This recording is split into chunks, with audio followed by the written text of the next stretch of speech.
We couldn't meet last time. You hear me, Navaja?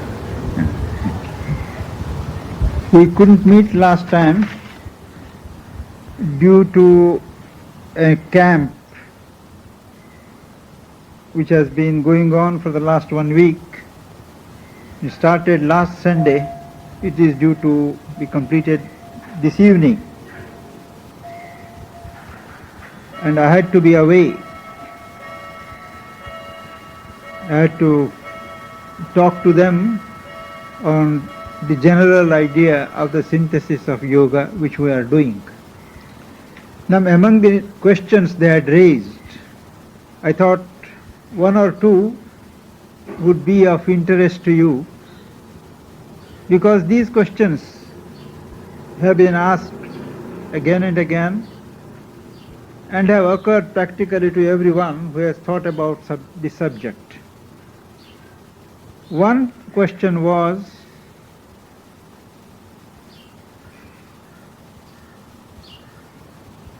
if and when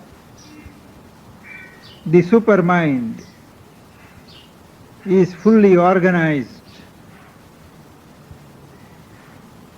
will the whole creation be supramentalized?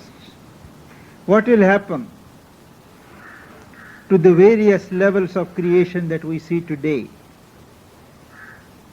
Will all of them be perfected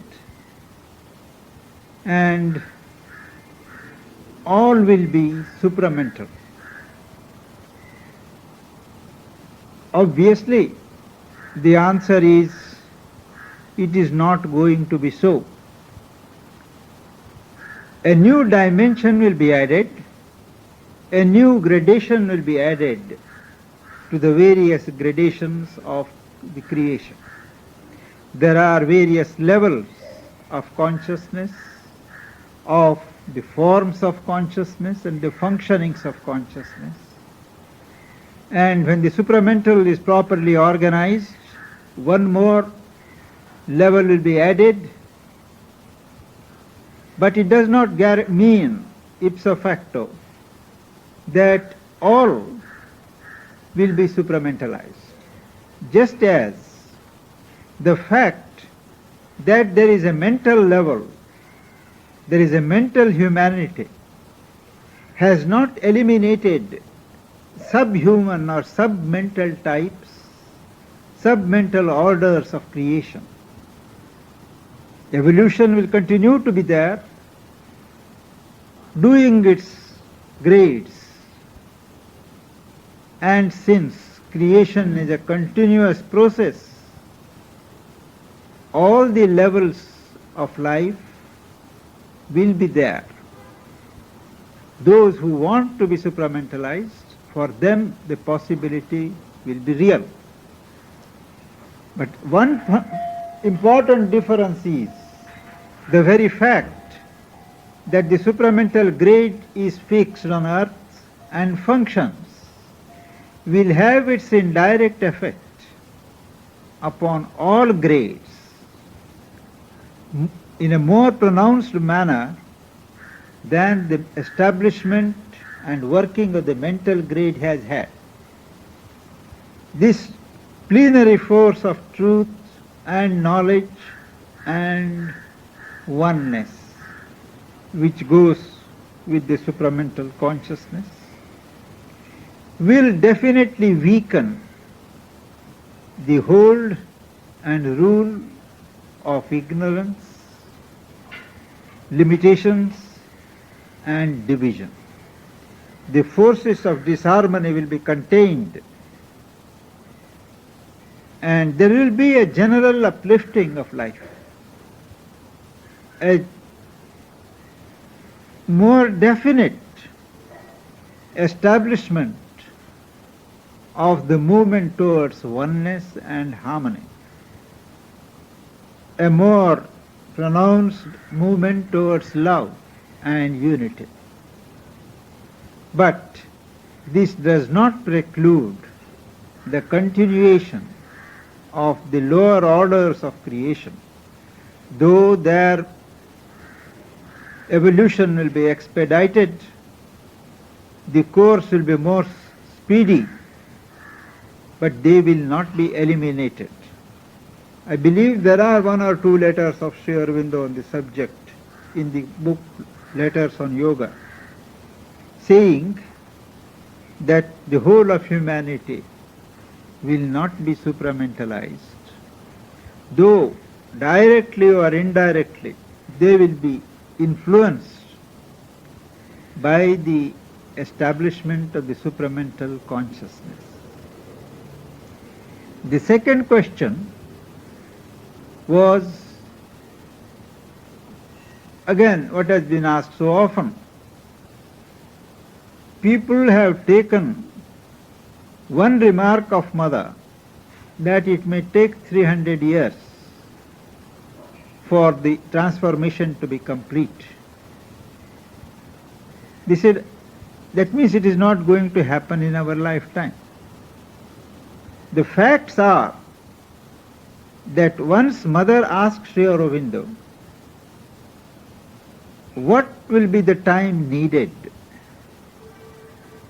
for the transformation to be complete after the supramental consciousness has established itself, after one has opened to the supramental and the supramental consciousness has descended into a person, how long it will take for the transformation to be complete?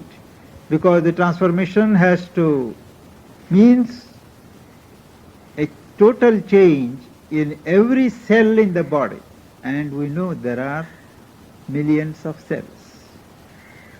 Sri Aurobindo said 300 years. Now this 300 years is not to be taken as a mathematical period of years. It just shows that a considerable length of time will be required for it. Even if you take 300 years literally, which you can't by any stretch of imagination, Mother said also, but there is that incalculable factor called grace. So, grace being there, things can happen, may happen in 30 years, may happen in 30 hours also, we do not know. So there is no rigid finality about these figures, and if we depend upon our effort alone, the time required is considerable. The effort required is stupendous. But if we depend upon the grace and on our side hold ourselves in readiness, that is what Sri Aurobindo describes, build up the state of grace in us, one can never know or say when things can happen. These were among the two among the many questions that they had asked. I don't think anything else of interest here, Ron? I don't think. When Mother said about this, Pakistan and India will become... That question also came there. In 10 years. That also. Mother explained that when she asked him, is this final, this division in India and Pakistan? Sri Aurobindo said, certainly not. How long do you think it will come? He said, 10 years. It was just a casual reply, meaning it won't be long. It won't be long. Just as 300 years means it's not going to be immediate. It won't be long. And he also said later to Munshi that the union may not be formal, but likely to be pragmatic. That is, the existing forms may continue. India as such, Pakistan as such. But there will be cooperation and joint action in certain key areas like military, finance, foreign affairs. That means the practicalities of the union will be affected. And things did happen within 10 years. That was when the old setup was changed by the coup d'etat of the military. Military was taken over, the old order was changed. That means some movement for change was precipitated from above, but it was contained by the adversary. And the expected change did not materialize. But things are gathering momentum and proceeding in the expected direction even at present. When supramentalization goes on, one or several persons may become ready for a certain amount of transformation, then they may die. How does it affect the next generations who... Every advance registered in a human body becomes a permanent possession of humanity. Those persons may die, but what has been affected in their body, achieved in their body, becomes a permanent possibility to others. So that is a gain for humanity. That much has been achieved and established. That means the nature has yielded to that extent. So anyone who makes an effort thereafter can achieve what has been achieved already. Just like inventions, discoveries. The person who does it, he may die. But what he has discovered, what he has achieved, all of us are going to draw upon. So any movement, progressive movement, done in creation is never lost. It becomes a permanent gain, so that the next person really proceeds from that point onwards. The evolutionary spirit takes up from the point where it has been left before. And naturally, when those people who have arrived at a particular state of evolution, when they take birth again, they won't have to start from ABC again. They will continue from the point where they have left. But for the others, it is still all to be worked out. But that possibility is there.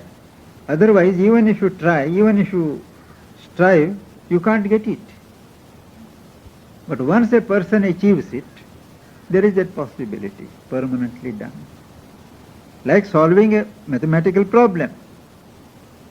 Once it is solved by somebody, that much is done. Everybody doesn't have to start from ABC, isn't it? So it is just like a beaten path. You can go. Yes, exactly, exactly. Then, last time we were speaking of the supramental instruments, and the chapter being long, we stopped somewhere in the middle or after 2/3. To recapitulate what we discussed, we spoke that all our faculties, all our mental and life powers are truly distant projections of the workings of the supermind. Behind every movement of our mind, body and life, there is the impulsion of the secret supermind. And when we speak of supramentalization or the supermind taking over and changing our life, it means that all the faculties that we exercise today, they will be uplifted, changed into their supramental terms. Not only all the normally active faculties of the mind and the external nature, but even the subliminal powers of which we are not conscious. The supramental consciousness will bring out these latent and occult powers from the subliminal, normalize them in our nature, and add its own touch, give its own character of truth and will to these latent powers.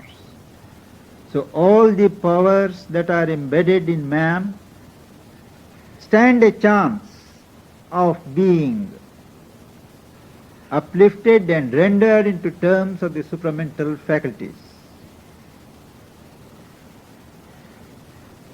The highest faculty that man has developed so far is that of ideative knowledge in the mind. Pure knowledge, not knowledge loaded with considerations of practical life, but knowledge for its own sake, what is called jnana in Sanskrit, or ideative knowledge in English. These two will be rendered, because even then it is mental. Even though the thoughts that move, the ideas that move in that belt of ideative knowledge are true, or some of them are true, they are the best, the highest that the mind can receive and express.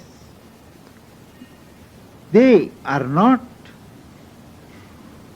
totally true. There are some limitations.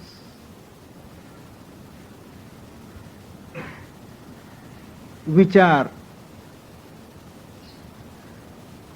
inescapable as long as we function through the mind. Now, the normal thought action of the mind, we noted, has a triple motion. There is what is called the habitual thought mind. The habitual thought mind is what is accustomed to receive the data collected by the senses, pass judgments, and build some knowledge, thought knowledge upon that basis. Thoughts revolve around these conclusions, these sense experiences, not only our own, but in the environment. Then there is a part of the habitual mind which is open to new knowledge, new ideas, but always they are made to flow into the mold of the previous knowledge. This is more or less mechanical. We accept certain ideas, certain thoughts, repeat them, and whatever new knowledge or experience we gain, we give them that coating, the habitual old coating. This is called the habitual mind. Then there is the pragmatic idea mind. We get ideas, we get thoughts, but we never evaluate them or assess them in their own right. We immediately relate them to our needs of life, what they mean for life, how far they can be translated into practical utility. And this is what is called the pragmatic idea mind. Higher than that is what I said, the pure ideative mind, where ideas and thoughts are received and considered in their own value, irrespective of whether they can serve life or not. But for their own knowledge content, they are pursued. These are the three grades of mind: habitual mind, the pragmatic idea mind, and the pure ideative mind. All these three are there in developed people, people who are growing, but they conflict with each other. They may function simultaneously, trying to seize a situation. They may conflict with each other. And ultimately what we do may be a mixed action or a mixed judgment. But in the supermind, all the three will exist, but in a coordinated movement.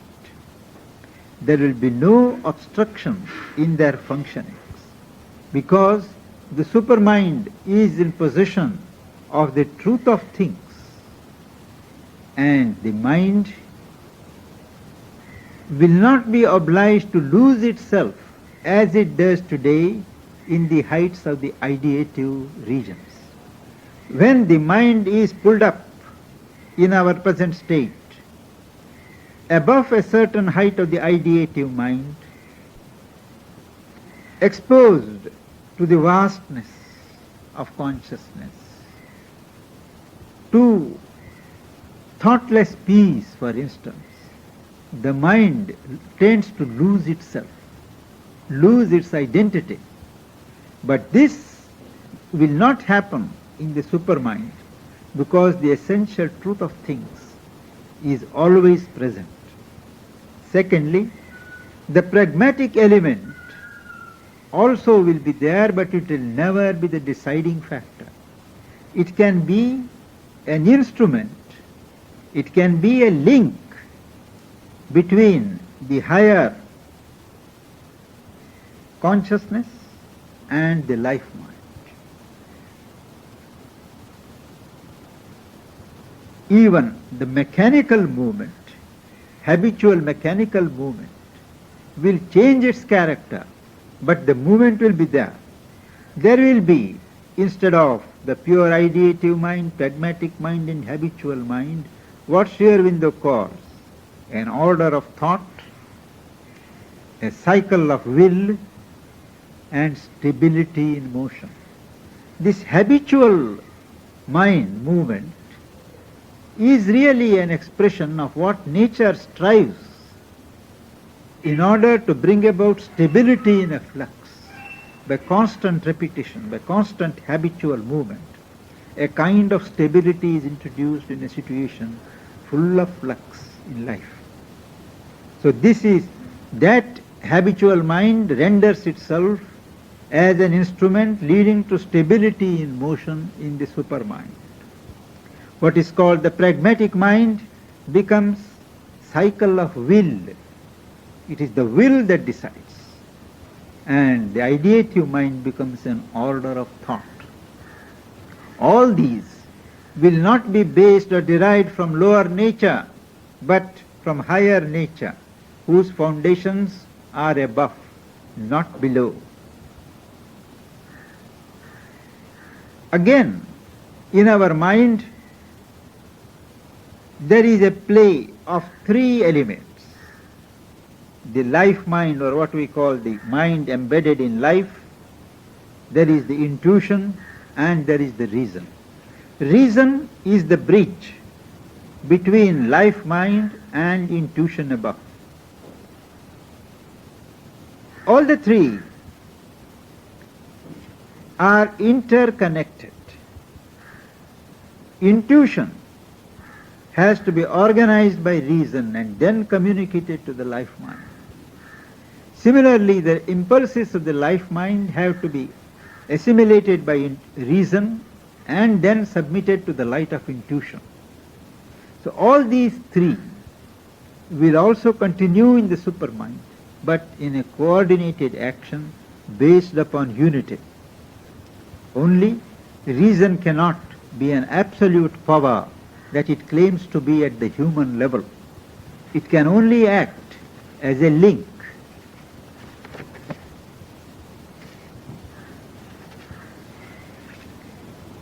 Further, we noted that human reason in the normal mental functioning has an outer field, nature, outside, an inner field within ourselves, then other beings, what is happening to them, how they react to us, and then within ourselves or within nature, there is the occult part of nature, occult part of ourselves, which starts with the self.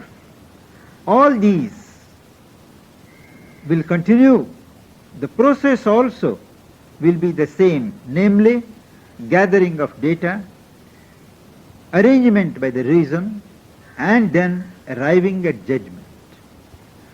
The necessity for more precise action leads to the development of reason, to the faculties like intuition which are above it.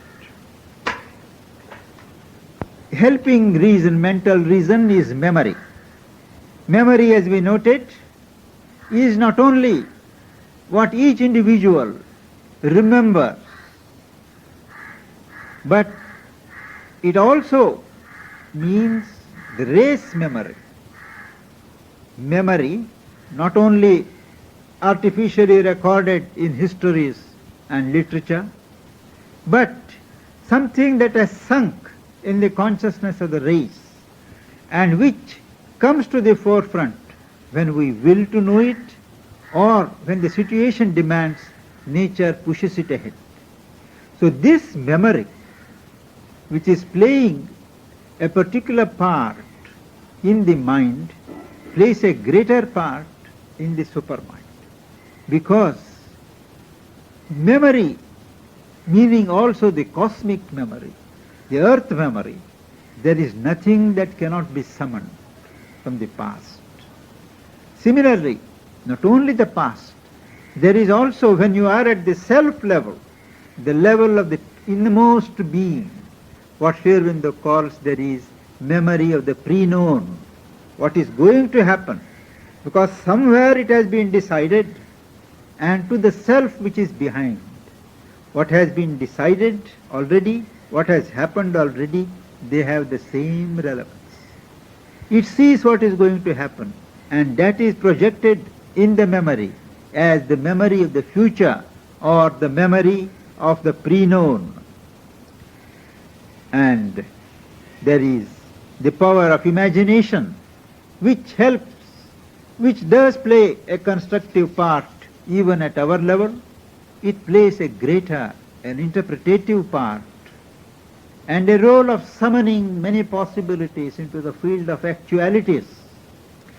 Judgment, imagination, memory, all these which help the human reason have a larger and a greater role to play in the supermind. The supermind lifts up the reason, converts it into the supramental reason, but the procedure it adopts is not that of the normal human reason, namely collecting of the data, arrangement of it, and then coming to a judgment. Because even without, the supermind may use this process, but it is not bound to it. It has got its own means. It can use the contact of the senses, the thought contact, without the necessity of outer senses. The subtler sense can contact the object. A thought can contact the object directly without even seeing it. But more than that, the supermind being in possession of the truth of things, it has only to will to know, and the knowledge is self-evident. It does not have to move through our procedures normally. It may do it, but when it wants, it can know directly, because it is in possession of the knowledge by identity. I have only to think of an object, only to have a thought of an object with a view to having this knowledge, and that knowledge becomes present to my mind.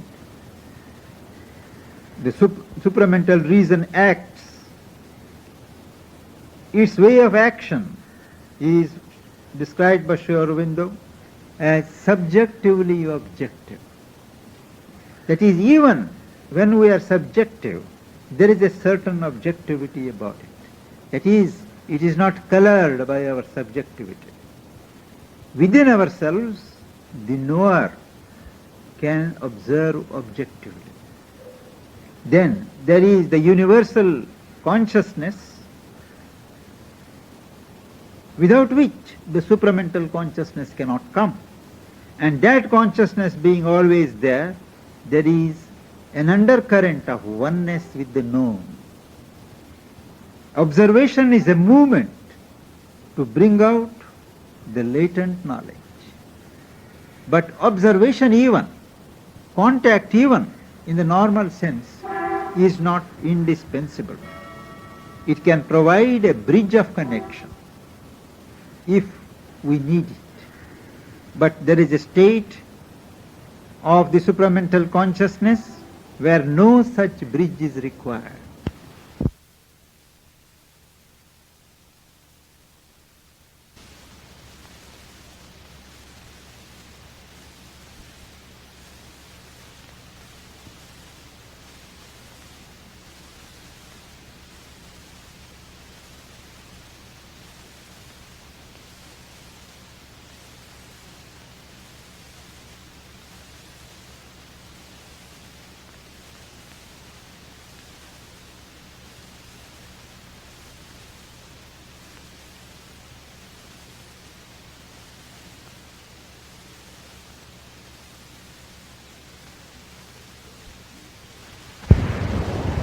There are three movements of the supramental reason, and that is the knower projects himself and knows the object, or the object emanates its knowledge to me and I know, or simply by supramental cognition. I want to know a thing, a will to know or a will to be known is enough. A will to know in me or a will to be known in him, that is enough to make the knowledge present in my mind, rather the supermind. Again, the supermind is not analytical in the mental way. There is a direct seeing. It does not need to assemble the various forms, multiplicity, and say totally this is the one. There is a simultaneous presence of the truths of unity and the truth of multiplicity. Both are present. The mind does not need to remind itself that this multiplicity is a projection, a many-sided projection of the unity, or while living in the multiplicity to say that all of us constitute that one. There is a simultaneous awareness, cognition of unity and multiplicity. Similarly, physical forms, the supramental mind, the supramental consciousness knows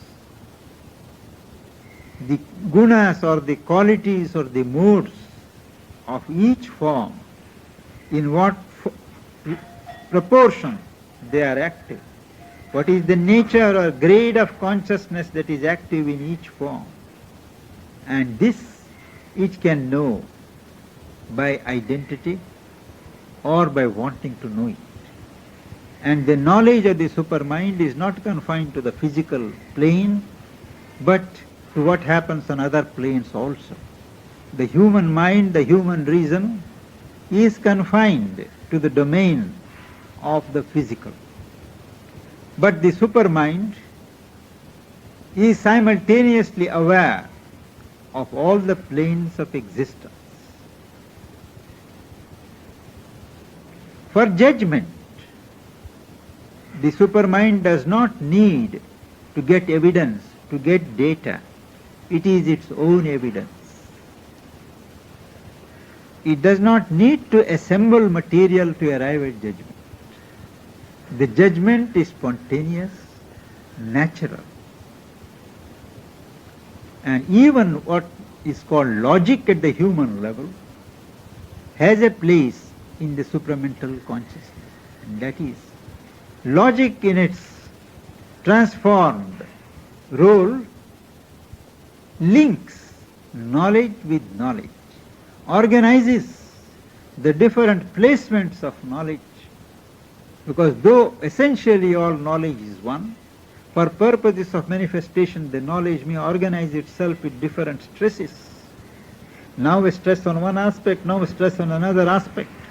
And the supramental logic comes in to coordinate, to link up the various placements of knowledge. There are still higher ranges of knowledge above the supramental reason, and they are ranges of knowledge essentially based upon identity. And Sri Aurobindo adds that as long as there is still an undercurrent of mental working, all that has been described will not be absolute. It is only when the supramental consciousness or the supermind functions entirely unpolluted, undiluted by the mental elements, that things are in this strain. But till the mind is completely transformed, the lower we come, the more diluted the action is likely to be. The higher we go, the nearer the action is likely to correspond with this description.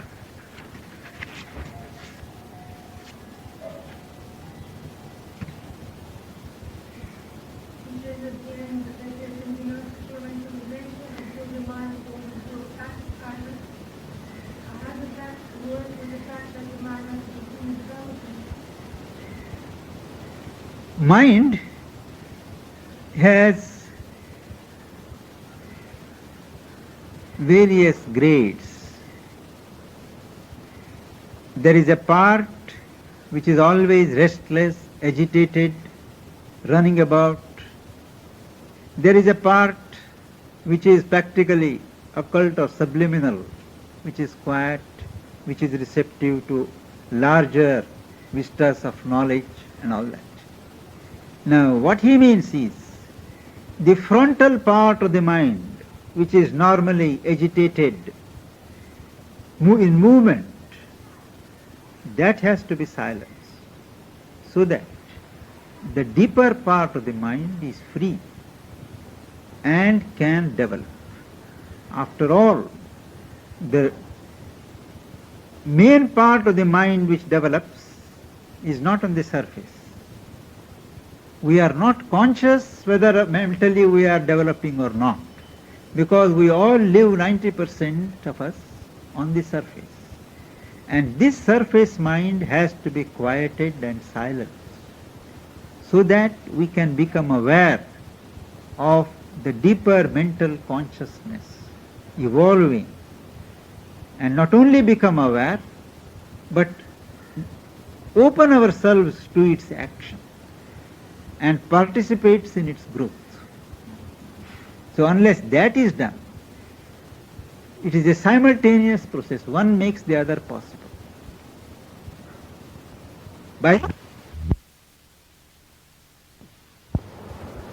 At this point, the 5 minutes of questions and answers were missed.